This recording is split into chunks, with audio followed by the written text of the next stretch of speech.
Okay, hi everyone, and welcome to the Three Principles Global Community webinar. The Three Principles Global Community, or 3PGC, is a nonprofit organization that is committed to bringing an understanding of the three principles to people throughout the world. And today we have Jacquie Forde with us. Jacquie Forde is a qualified nurse, midwife, NLP Master Trainer, hypnotherapist, and Three Principles teacher, mentor, and trainer.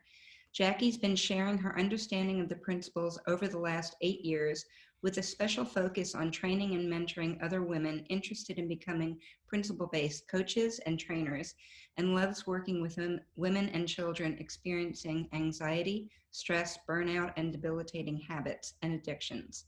She is also the host of the Unashamedly Human Podcast. Jacquie, thank you for returning with us today.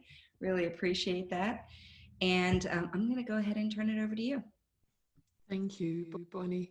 It's lovely to see so many faces who turned up on Monday when we had our wonderful experience. That will be hopefully the only experience that we'll have on one of these webinars. And you're all very honoured to have taken part in something so historical. To be Zoom bombed. Anyway, thank you everybody for coming along again tonight. Tonight, you know that I said that I wanted to speak about moving from ego to essence and about thriving in a world that's addicted to fear. And the reason that I wanted to speak about that is because one of my most favourite quotes ever by probably my most significant teacher ever, Sid Banks, is the saying that if the only thing that people learned was not to be afraid of their own experience, that alone would change the world. And boy, do I know that's true. And I'm so grateful that I know that's true, that I can see my human experience from moment to moment. With everything that's going on in the world right now with COVID-19, people are losing their jobs, people are finding that they're unsure about what's happening with them and their families, all the things that we took for granted, like going out for a coffee or meeting our family or going on holiday, have all been stripped away from us. And we're all living in the unknown. And the unknown for a lot of people is a very scary place. They don't understand. And they're frightened of the unknown. And I'm going to say to you guys right now, we always live in the unknown. We never live in the known. We just think we know what's going to happen. So I'm going to start with a quote from one of Sid's books, The Enlightened Gardener, and I highly recommend that if you haven't already read this book, then please read it. I'm going to invite you all just to close your eyes for a minute or two, just to settle into a space of quiet. I'm also going to ask those of you who are writing and taking notes not to do that. Put your pens away, put your pads away. I want you to listen to me and listen to whatever's said this evening as though you're listening to a piece of music. And if you've heard that before, you know that when you listen to a piece of music, you don't take notes.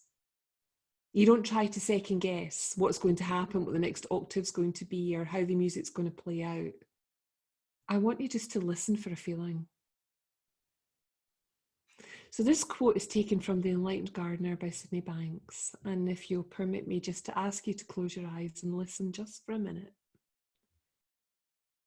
Let your mind be still, for the wisdom you seek is like that butterfly over yonder. If you try to catch it with your intellect, it will simply fly away. On the other hand, if you can still your mind someday, when you least expect it, it will land in the palm of your hand. This understanding that we speak about in the principles is not an intellectual understanding. It's an experiential understanding. And the more that you live, the more that you'll see. So tonight there are 3 books that I'm going to reference throughout my talk. And those books are The Missing Link by Sydney Banks, The Enlightened Gardener by Sydney Banks, and the most wonderful book written by Joe Bailey. And Joe Bailey's book, just so that I get it right, is called Fear-Proof Your Life. How to Thrive in a World Addicted to Fear. And as you know, that's the second part of what I called this evening. Joe wrote this book years ago, and honestly, he's written it for these times that we're actually in. It's a fascinating book, and I highly recommend, if you can, to get a hold of it. So right now, we're living in unprecedented times. We're being asked to do things that are not normal for us to do, to stay in our homes, to not mix with friends, to physically distance ourselves, to stay away from work or work from home. My daughter is pregnant. She's due in 2 weeks, first grandchild. And I'll talk to you guys later about my journey and her journey with that too. Fascinating times. So tonight, what I want to point you guys towards is the true source of your experience. It's always the same. The importance of living in the now. And the importance of love. So throughout this webinar, I'm going to be sharing stories with everyone about my clients, about my family, about my own experience over these last couple of months while this has been going on. And the hope that it lets you see more deeply your human experience and why it's okay to feel what you feel when you feel it. So what I'd love to do is just to start off with a story. And I started telling this story the other night there before we were Zoom bombed, and a lot of people wrote to me and said, "Oh, but I wanted to hear the end of the story." I was asked to work with an 8-year-old girl. She has been since probably about January not wanting to go to school. She was scared she was going to be sick at school. She was scared that her friends weren't going to like her. And she was scared that there were germs in school. And because she had all these sort of thoughts, these insecure thoughts of being sick and not having friends that she wanted at school, and she didn't like her teacher anymore, and she was worried about the germs at school, she started not sleeping very well. And the less that she slept, the worse that everything became. And her parents knew that traditional psychiatry and traditional psychology were not the way that they wanted to go with her, because they knew there was another way. Her dad had been introduced to this understanding and he had seen something. But like some of us, or if not all of us, sometimes when it's someone really, really close to us, it's better if someone else says something rather than us. So they came to me. And this little 8-year-old had a germ phobia, absolutely petrified of germs. She wasn't sleeping, she wasn't eating, she just was so scared of everything. Her mum and dad would find her in the middle of the night on the couch because she was scared there were germs in her bed. So by the time that she woke up in the morning, she would have meltdowns. She was just so exhausted that she couldn't even handle the simplest of tasks like get up and wash your face. That caused all sorts of meltdowns. And then she didn't want to go to school, which made her mum and dad very, very anxious about what was going on. To be 8 years old and to be so frightened of your human experience. When we consider the neuroplasticity of our brains, and at that age, our brains are not fully formed. In fact, they're not fully formed until we're in our 20s, our mid-20s. So she was seeing the world through the eyes of an 8-year-old. And she was incredibly scared. Now, when I work with young children like that, it's not about counselling, it's not about therapy, it's not about making this any kind of medical intervention. It's about fun. How many of you have been in an aeroplane and you go to use the restroom in the aeroplane and you see the sign that says, don't move this lever, or this will open the door, or don't touch. And that thought goes through your mind, oh, I wonder what would happen if I did that. But you don't do it, do you? The way that you and I think is exactly the same way an 8-year-old thinks. We all work the same way. I don't care what age you are. We are all the same, all of us. No matter what diagnostic label anyone has given you, you're just lost in thought. That is it. You're misunderstanding your human experience. So this little 8-year-old and I started to have these incredibly fun conversations where I shared with her the crazy thoughts that I have and have had over the years. We used to have 2 little Shih Tzu dogs. And every morning for 8 years, when I took those little dogs for a walk, first thing in the morning, I was tired. I hadn't had my breakfast. I hadn't had a cup of tea. I was exhausted. And one of the dogs just took forever to do its business. So we were out for quite a while. And on the way home, I passed a red postbox.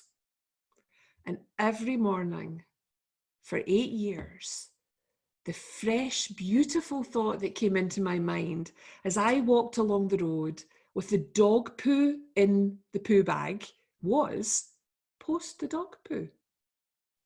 Put it through the letterbox. Just do it.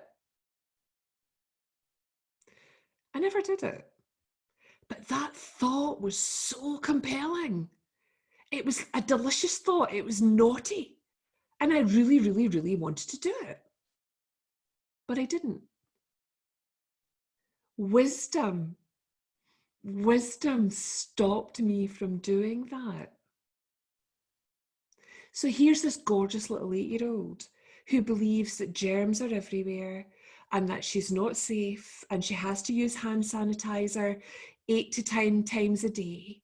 And her mother, bless her, from her wisdom, had made her a little bottle of hand sanitizer that just had some essential oils and some distilled water in it. So it wasn't harmful to the little girl's hands. So this little girl is going to school. She's petrified. She's using her hand sanitizer. She's having meltdowns every time somebody says she can't use her hand sanitizer. And as we started to work together, about 3 weeks after we started to work together, COVID-19 came into play. Now, you imagine you're working with an 8-year-old who's petrified of germs and a pandemic arrives. What do you do?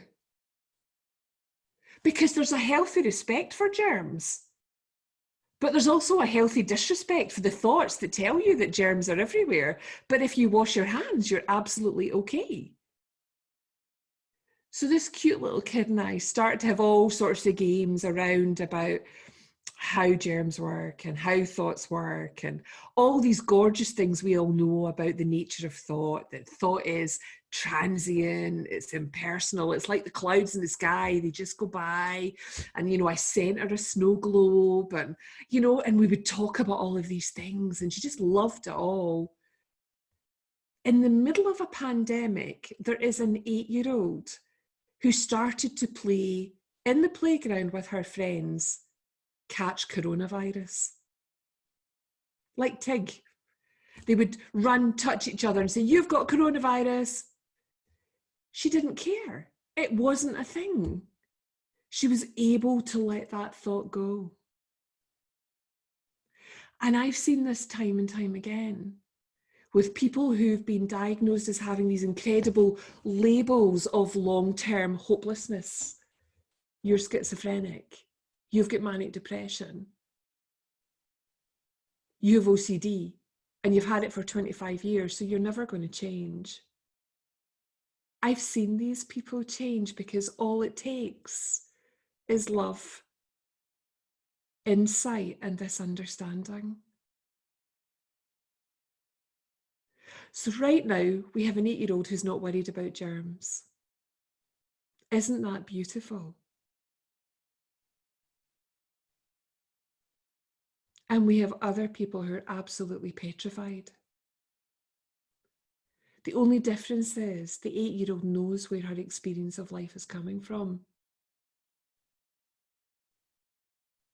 How often have you guys been out lately and you've had a thought storm? You've had a thought storm about what's going on. People are standing too close to you. You're petrified of whether you're going to get your groceries. As human beings, we're addicted to fear. But here's the thing. When you're born, you have 2 innate fears. That is all. 2 innate fears. And I used to be a midwife, so I know this for sure. The minute a baby is born, the 2 fears that baby has is a fear of falling. So you have the baby and you're holding the baby and you drop it and immediately the baby startles. That's one of the innate fears that you have. The other fear is the fear of loud noises. So if a baby hears something dropping or something falling or a loud noise, they will cry, they will be startled by that. Everything else is learned. Everything else. So when you think about the 1970s, when the movie Jaws came out, there was a huge influx of people who were petrified of sharks. Isn't that gorgeous? Thought created illusion, not reality, illusion. So just as we use these gifts of mind, thought, and consciousness to understand life, we can use them to confuse the hell out of ourselves. I even heard of people in New York who were petrified there were sharks in puddles. I mean, that you know, hello, that just is amazing to me. So here's this young woman. She understood how thought appears and thought disappears. We can't control what thoughts appear. We can't control what thoughts disappear either. That's part of the intelligence behind life that none of us can do anything about. And they tell me, and I'd love to know who counted this, we have 60 to 70,000 thoughts a day. I guarantee you 95% of those thoughts will be on repeat. Day in, day out, same thoughts. And those thoughts will keep appearing until you see through the nature of that thought, which is never about the content. And I see those of you with your pens and your paper writing things again. Please, you remember what you're meant to remember, and there is a recording. Just settle into this, please. That young woman, when she was tired, remember I said she wasn't sleeping, she was getting up in the middle of the night. She was on the couch because she was convinced her bed was full of germs. So she didn't want to sleep there. Now imagine how horrifying that was for her mum and dad to see this little slip of a young thing on the couch. You know, she didn't even take her cover with her. She just slept on the couch without anything. The less that she slept, the more her state of mind lowered. She wasn't getting the sleep that she needed. And as you guys all know, the less sleep we have, the less conscious we become, the less aware we are. So this young girl started to sleep better, and the more she slept, the more she was able to see that that thought that was disturbing her was just a thought, and it would pass. It didn't belong to her. And you hear people in this community talking about thought as impersonal. It doesn't belong to us. It's doing its thing. It's just energy passing through. She was able to see that and let that go. She understood that we all have thoughts that appear real. Doesn't mean they are real. I remember having a discussion with a politician in the Scottish government, and I told her about my dog poo story, and I don't know why to this day, you know, I told her about it, and she said, "Oh, that's just like me when another politician comes into the debating chamber and I don't like them. I kind of want to put my foot out and trip them up." She says, "But I don't do it." And I said, "That's it exactly. You can have these thoughts, but these thoughts don't have to have you. You don't have to do that. And the more that you learn to have this or experience this separation, this ability to notice your thoughts instead of being thought, the more you get this space just to see what's going on, to see how your state of mind naturally fluctuates throughout the day. And there's nothing you nor I or anybody else needs to do about that. That's normal. If you're tired, tune in. What's your body telling you to do? Is it rest? Is it have a drink? Is it eat something? Tune in. Don't tune out.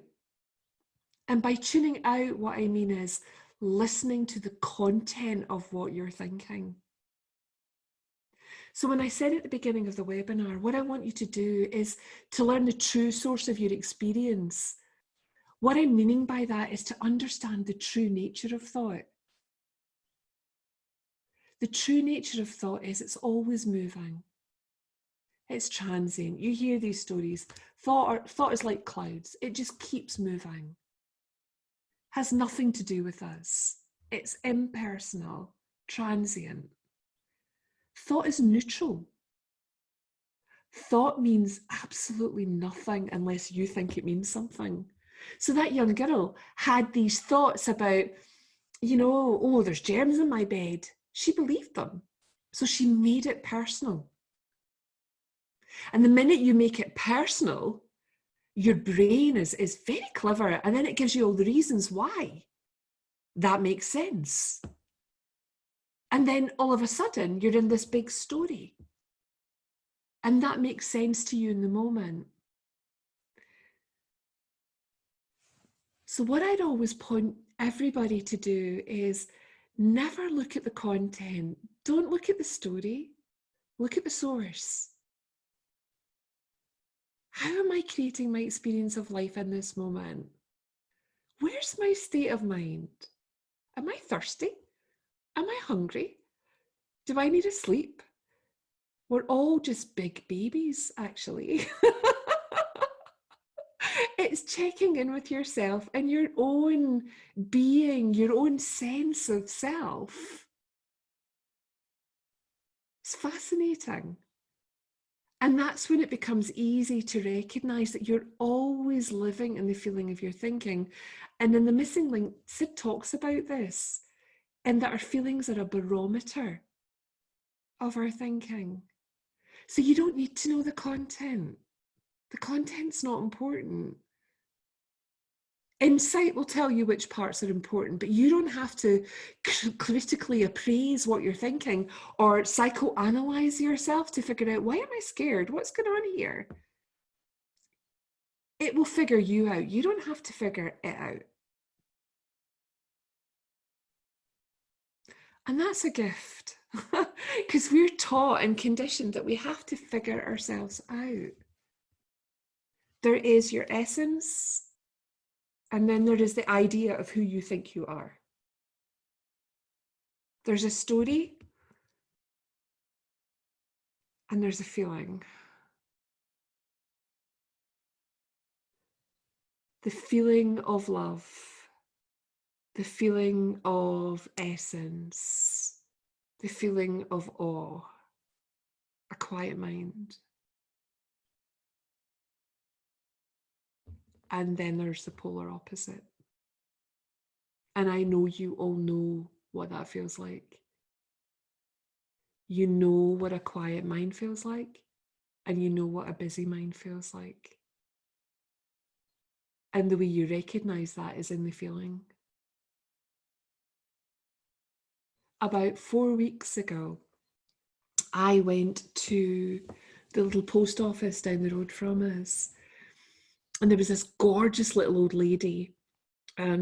She was just chatting to absolutely everybody, and she was so happy, and she was getting all this attention, and the person behind the post office was so lovely to her. And I just thought, isn't that gorgeous? She's getting this connection, this feeling of feeling important and feeling loved and being listened to in the post office. And I was quite happy just to stand there for, I think it was about 20 minutes till, she got herself sorted. And I just thought, oh, bless, this is beautiful. Look at how gorgeous humanity is. Aren't we lovely? We're so loving and so kind. And then about 2 weeks ago, I was back down in the post office again, and I was in a hurry. There were things that I needed to do. And that same wee old soul was in the post office. She was talking to everybody. She was just enjoying the attention, loving it. And this fresh thought came into my mind in my hurried state.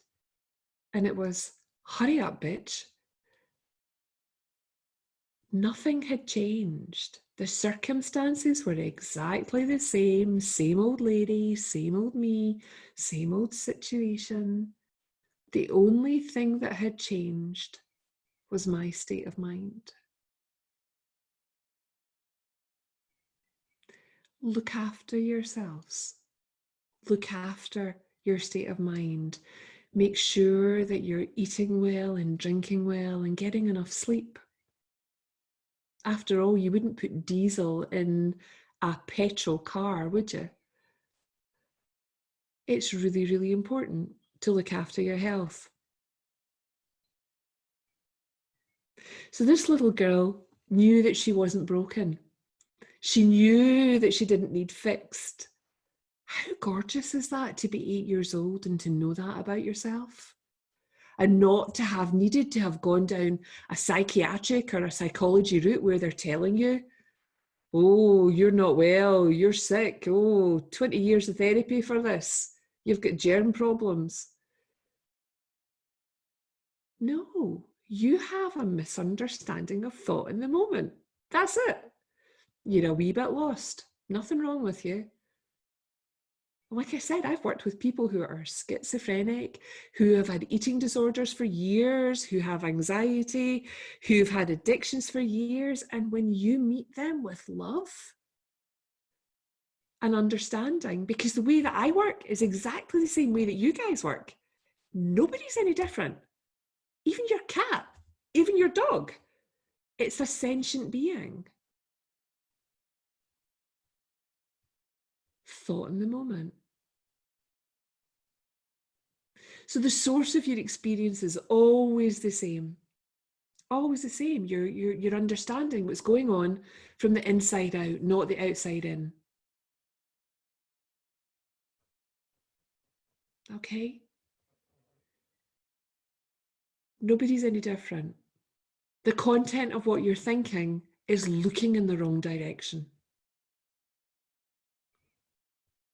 That's going to take you back into your brain, back into the stories, back into memories.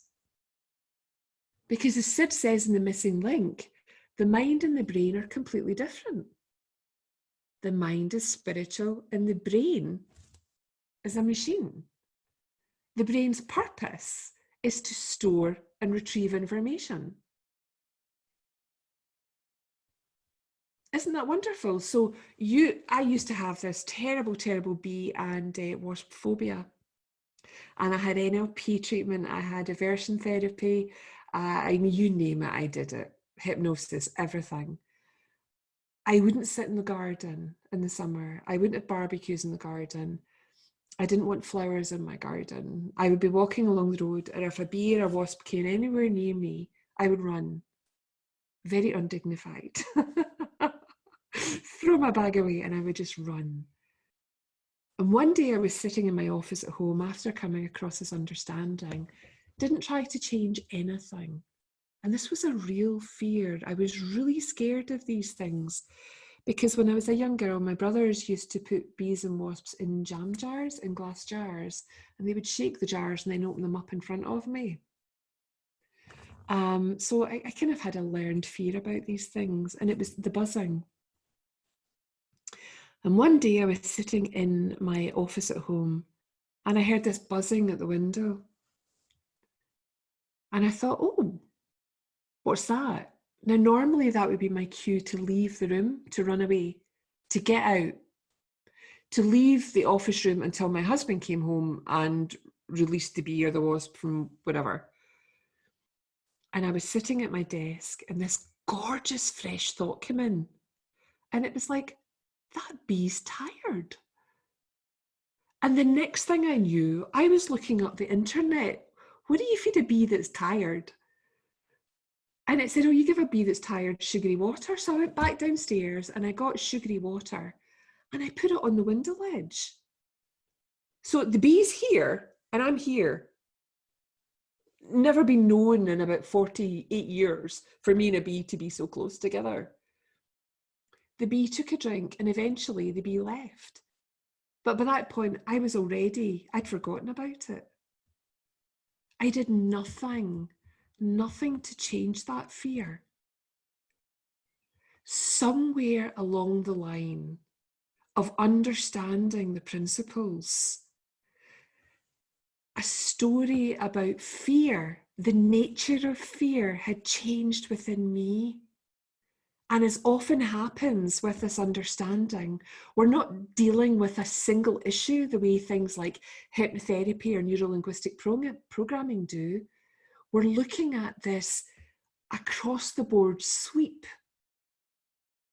That if you can get some kind of insight into the nature of fear, it changes everything.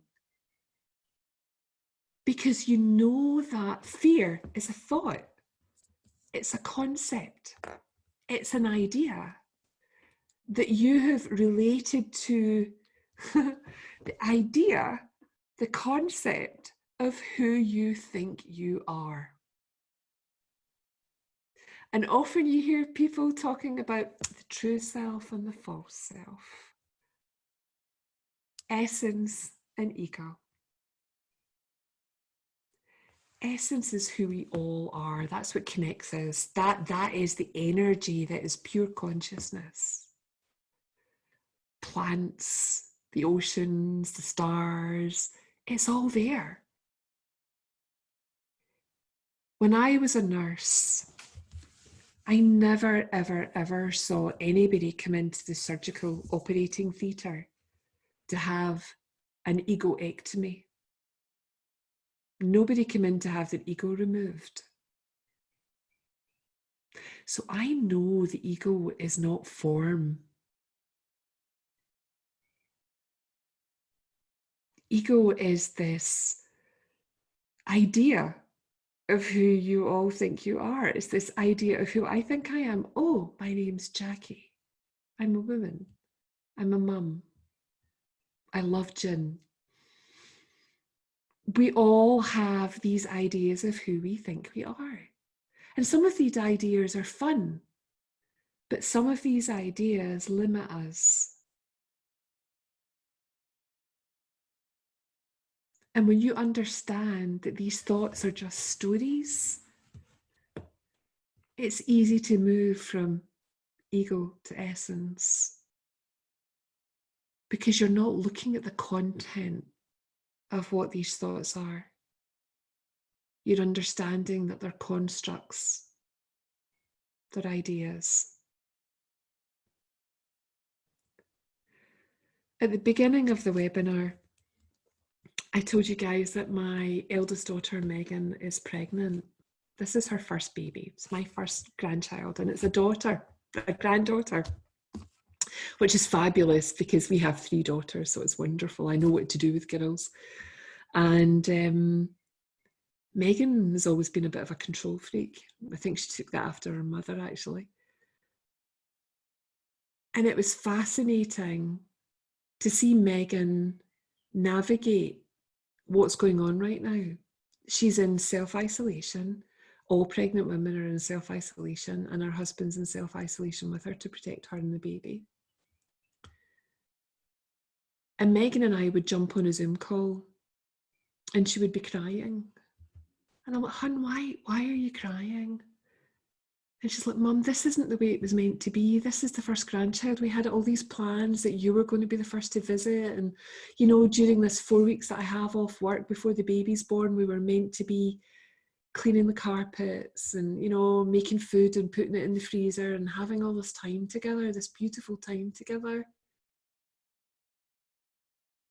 And when the baby's born, you're not going to see it. You're not going to be able to hold it. And we don't know for how long."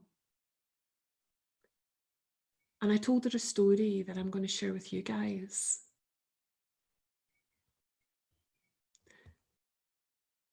There was a young woman who lived in a village,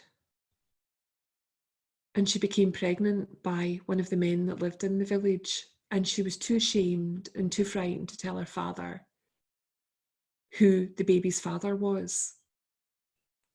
So instead what she did was she told her father that the father of the baby was a Buddhist monk who lived up the road in one of the monasteries. And her father was so incensed that he went up to the monastery and he found this Buddhist monk and he said, "You've made my daughter pregnant. Do you realize the shame that you've brought upon my family? When this baby is born, I'm going to bring this baby to you and you can look after it because we don't want it in our family." And the Buddhist monk turned around to him and he just said, "Is that so?" And when the baby was born, it was a little boy, and the father did what he said he was going to do, and he took the baby up to the Buddhist monk and he said, "It's your turn, you look after it, we don't want anything to do with it." And the Buddhist monk just said, Is that so?"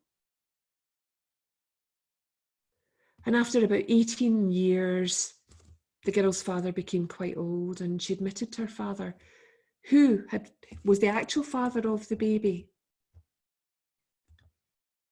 And her father was so ashamed of what he had said to the Buddhist monk that he went back up to the monastery and he apologized. And he said, "I'm really sorry. I didn't know the truth. I didn't know what was going on. Please forgive me. And if it's possible, could this boy come back to my land to help me farm?" And the Buddhist monk just said to him, "Is that so?" And the boy went back to live with the family at the farm.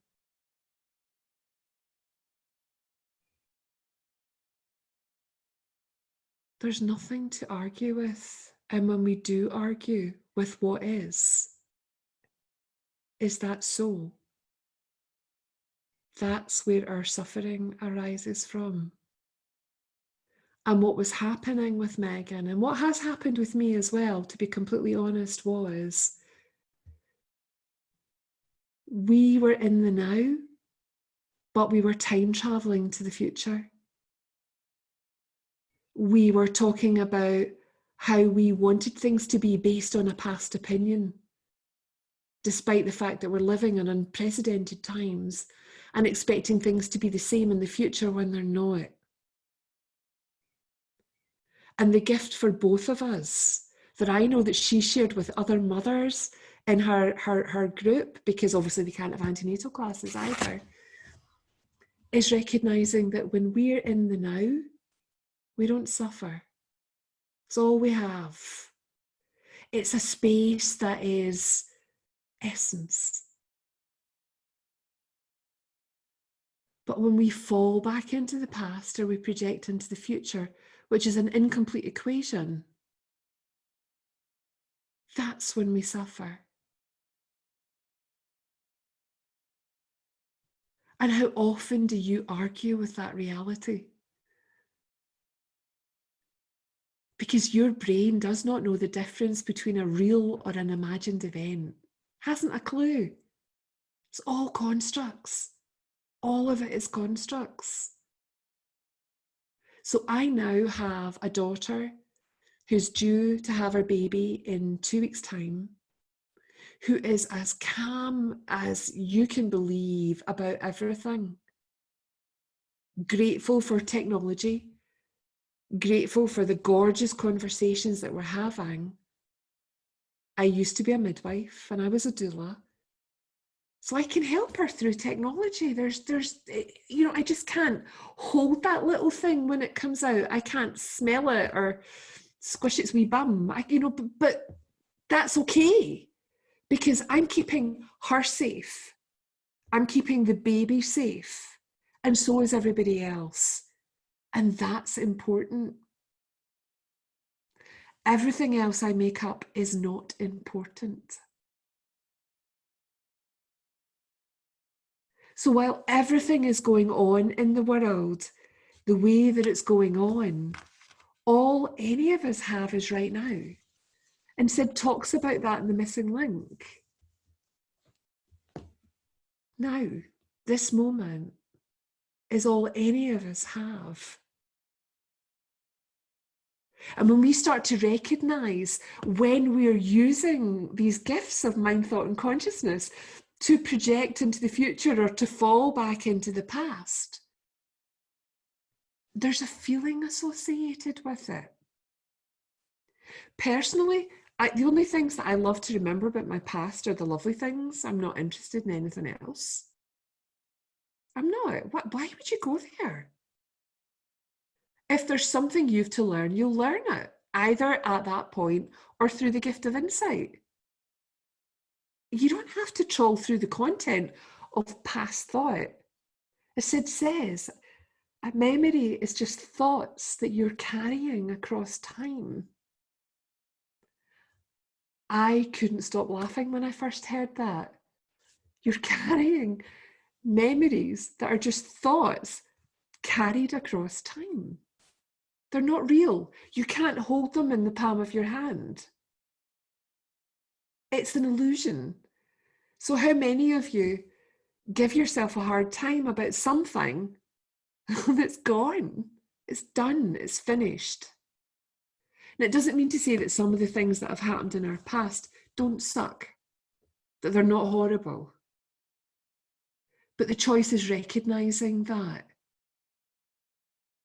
and choosing whether you want to go into it or whether you don't want to go into it.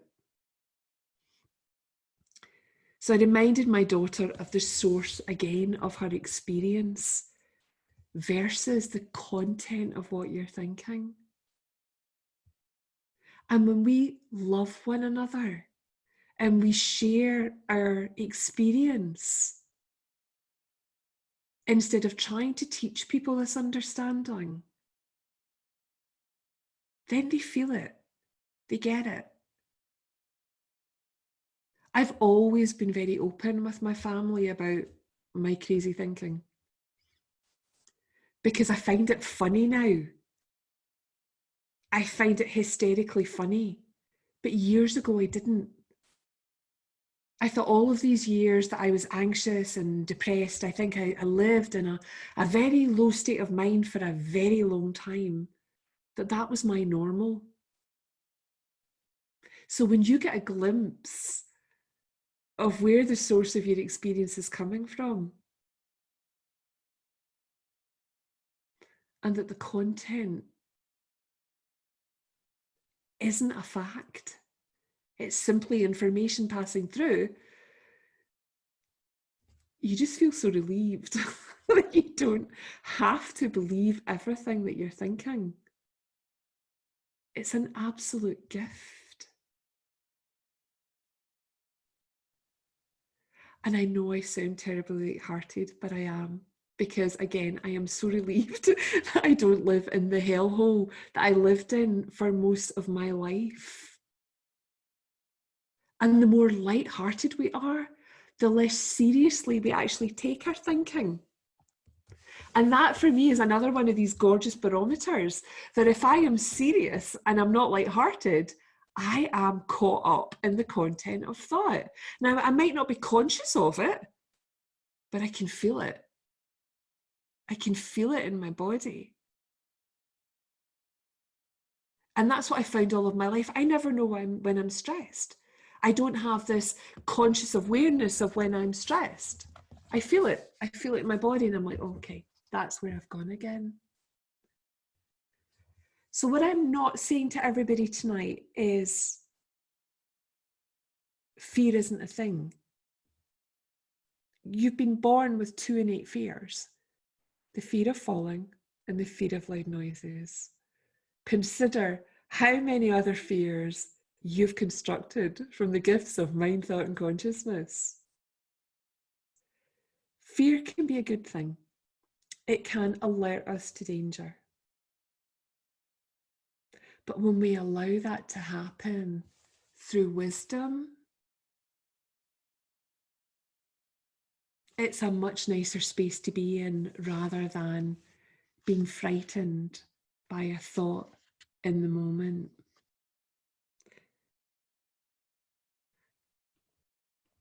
Bonnie, I don't know whether anybody has any questions or wants to ask me anything.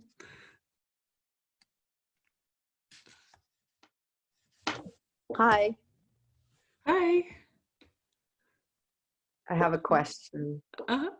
I really enjoyed. It was lovely. Thank you. Thank you. Thank you for that transmission. Relatively new to the 3 principles. Oh, me too. Me too. Very much enjoying this and starting to change my coaching. So I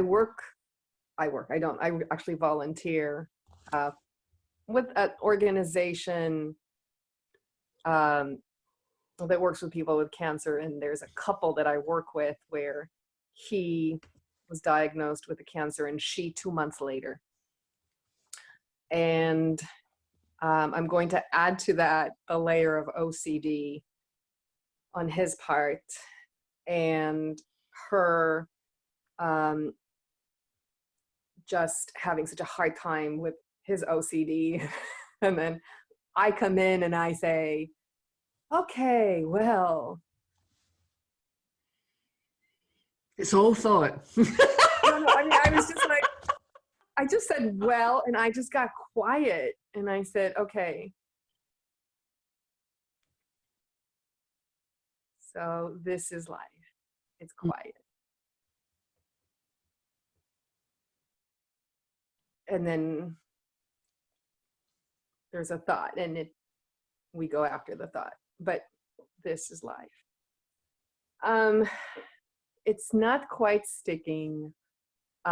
She's, she calls me and she'll still complain about his behavior, and then I get her to just experience her feelings and just notice that they're just thoughts, and is there anything that occurs when she just allows everything to be and quiet. I have a harder time with him. Yeah. Any words of wisdom? How do you say your name? Sorry. Kinneret. Kinneret. I didn't want to say it wrong. Kinneret. Thank you for working with people who need support, who need to feel love, who need to feel understood, who need to be heard. I honor what you're doing. It's beautiful. I found that when I work with people who are simply lost in their human experience, some of the most simple things that I can show them is how our psychological system works. How our what system? Psychological system works, and how our human system works. So for me, it's about, are you sleeping enough? What are you eating? What are you drinking? Are you drinking enough water? Are you getting enough sleep? Are you eating clean food? Are you out in nature? These are all the things that ground us. Yeah. So for example, I just need to say this. She's on board with all that. He's on board with drinking a lot of beer and eating a lot of cookies. yeah. So what do you do with that? The more that she understands how she works, the more she's going to understand how he works. And she's going to meet him with love and not disgust and not judgment. Because he will feel that. He will feel that and he will respond to that. We've all felt that from people. You know, the silent judgment. He will feel that and he will rebel against it. But if she meets him with love, when she can, because we can't always do it, you know, but when she can meet him with love, he'll feel that. It's not always about talking about the principles. Do you know what I mean, Kinara? It's about loving one another no matter where we are, in our state of mind or in our misunderstanding. And when somebody feels that love, that impartiality, the non-judgment, then they settle into a quieter space. That's what I've found.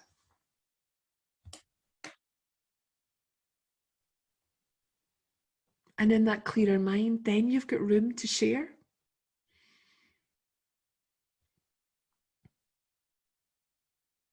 Yeah, I hear you.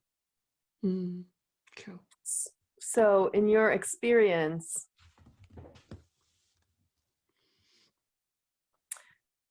so let's say a person starts to understand where experience comes from. I'm guessing that it takes a few repetitions to really ground that. Everybody's different. Everybody's different. Everybody's different. And we all see things when we see them. And you as a helper are not responsible for what people see or for what people hear. And I think a lot of the time as helpers, we can want people to see things and hear things because we want them to know what we know. But here's the thing, they already know it. It's just covered up by thought. And the less attached you are to wanting them to see it, the more openly that you will share, and probably the more impactful you're going to be.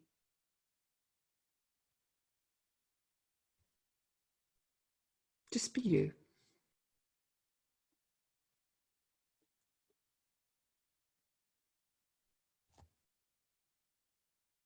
Thank you. You're welcome, love.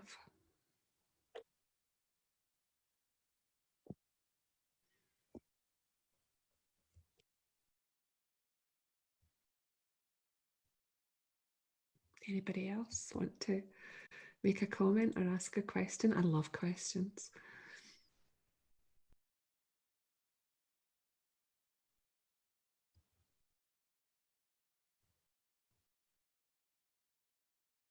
Barbara? I'd like to introduce myself. I'm a lot older than all of you, and I've learned the principles from Sid and was in business with Dick and Bettinger for the Vermont Center for Human Understanding, where we introduced the principles to our clients. And also I taught a course in it at the University of Vermont. And it's just, I'm so grateful to you, Bonnie, for pulling this all together and for the whole worldwide webinar or that big conference that we just had. And it's so nice to see that so many people are getting involved now in their not only their mental health, but their spiritual health. And it's just a great thing that my growing age now is to bring science and spirit together. And they're both saying the same thing, we're just using different words. Yeah. So I'm very grateful to all of you, and thank you, Bonnie. Thank you, Barbara. I haven't really articulated what I want to say, so it might be messy. But I think the thing that attracted me to the topic of this webinar was that we're all addicted to fear. And I think I know that personally, but I think I also am really aware of that from the media. Mm-hmm.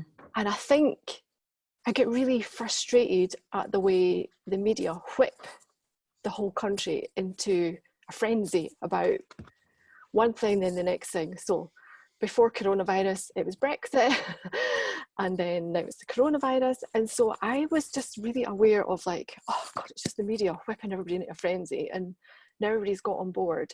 And so yes, at the beginning of the corona, I was like quite distant to the panic that was surrounding me, because I felt like it was being generated from media, basically. And then suddenly you're like on board, you're like, oh God, this is serious. Okay, like I do need to pay much more attention. And so I have, and I am, and that's great. But I'm also still really aware of how the media report things and how they can still whip things up. And then how I am around people who are buying into all that. And I don't really know what I want to say other than that that's what's around for me. And then when I saw the title of the webinar, I'm like, yeah, I want to. So I'm just going to put that out there. No, that's fine, Nicola. I love that what you're saying. I actually did a course years ago, and it was about the media and communication, because my background, I was a nurse, I was a midwife, but I'm also an NLP trainer. So I've specialised in language and the use of language, and I worked in sales, marketing, and I worked in government affairs, and I've worked for the media. So I get all this stuff. But what I'm going to say to you is nobody can make anybody feel anything. Anything. There are words that the media use. Human beings, it is our basic need. We want to feel safe. So when we feel fearful, which is a state a lot of governments want us to be in, because if we feel fearful, we can't think straight. And if we can't think straight, then we don't awaken. We are less conscious because we're trying to fulfill our primal needs rather than the esoterical needs that we have to become more awake, more spiritual, that we're so busy and we're so tired that all we can do is focus on what's in front of us. Nobody can make anybody feel anything. So what you can point people to is the source of their experience. People will hear a word. Okay, now I might hear the word coronavirus. We'll just use that. Okay. So my understanding of the word coronavirus, because we all live in these separate realities, will be completely different from somebody else's. So I'll hear the word coronavirus and I'll have all these little stories about what I think it is. And somebody else will have very, very different ideas about what that is. My ideas don't send me into a tailspin. No. But somebody else's will. And the only difference is I know that my ideas are either information that I've read, some of it's factual, but most of it isn't. Most of it's story. And there are simple things that every human being can do right now on the planet to keep themselves safe. And again, like I said to Kineret, you're not responsible for everybody else. You're responsible for you. And when you're grounded and you're not upset by anything you're reading or anything that's going on in the world, you are a force majeure. You are a wonderful, wonderful beacon for other people because they feel your calm in the storm. That's where you want to be looking, Nicola. Not trying to fix what everybody else thinks of the media or what everybody else thinks of what's going on. Ground yourself. And from that space, just by being, you're helping other people. But if you're going like this, I think I'm finding it hard to have conversations with people because I think I feel a little bit more grounded and I can see what's happening. And the people that I'm around are caught up in the frenzy and they're addicted to the panic. Yeah. What if you just loved them? Nicola? I'm kind of doing that, and what you said's lovely because that's just reinforced what I'm doing's okay. just love them and see that they're lost in thought. That's it. It's no judgment on that whatsoever. They're just a bit lost. I think there was a question in me though. It's like, am I not taking this seriously enough at the beginning? Because I I'm think not in this frenzy. It's like, you take it as seriously as you're meant to take it, or you do what you need to do to keep safe, and that's all you can do. thank you. No, you're welcome, love.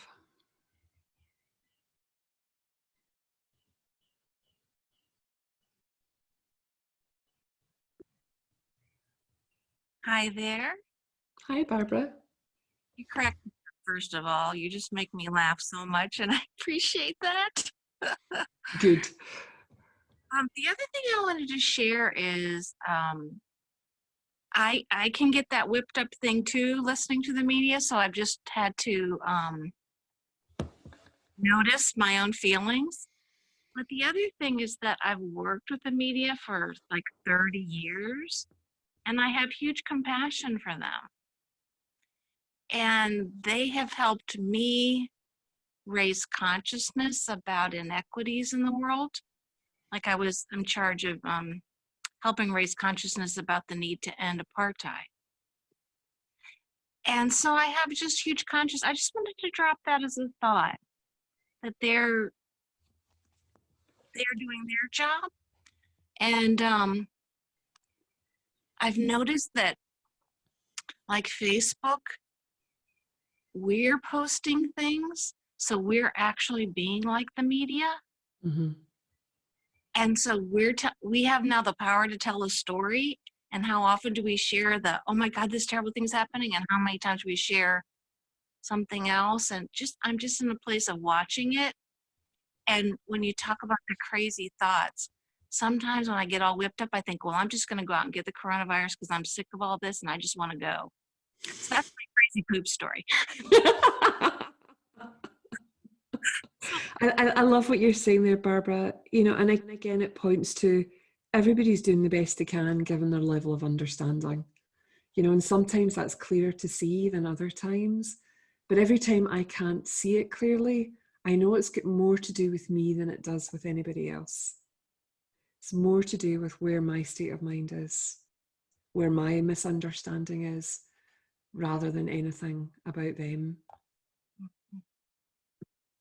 Yeah. And I think my biggest triggers are always my child. And when she's struggling and I want to say, okay, I'm going to call up Jacquie and make an appointment for her. And then I think, okay, wait a minute, how do I apply what I'm learning here? And then in that place of, I feel totally different, but the need to want to fix and stop her suffering is so strong. Sometimes it's challenging for sure. Yeah, I mean, I have 3 daughters, Barbara, and what I've come to see over the years is, who am I to rob my daughters of the rich experience of the tapestry of life? The more that I jump in and help them avoid situations, I'm robbing them of an experiential understanding. Totally agree. Thanks for reminding me. And as a mama, that can be hard. But I've come to see that I'm not always going to be here. And if I don't help them have that direct experience and just love them through it, then I'm not really helping them. I'm not helping their soul evolve. I'm being a mama. I'm being an ego. Yeah, right. Thank you. You're welcome, love. I'm aware we've gone over time, Bonnie. Can I just mention, Bonnie, that I have been running a book club, the Missing Link Book Club, which is a series of classes over 14 weeks where we look at the missing link. That please have a look on my website. We're starting in a couple of weeks' time. It's a beautiful journey, and some of the ladies on the webinar have been on it with me. It's a gorgeous journey to really deepen your understanding of the principles in, well, a loving, fun and light way. For me, The Missing Link is the most spiritual of any of the books that Sid wrote, and tells you everything you need to know. Thank you, Bonnie. Thank you so much, Jacquie. This was really wonderful, and I really, really appreciate you coming back for a second pass at this. So it was really beautiful. Thank you, everyone who joined us live. And the next webinar is May 6th with Anna Holmbeck. So hopefully you'll be able to join us then. Perfect. And can I just say to Carolyn, it's on my website. So it's on the website that's on the 3PGC website, JacquieForde.com. You want to join? Anna Holmbeck's lovely. Listen to Anna. Thank you for protecting us from the Zoom bombers.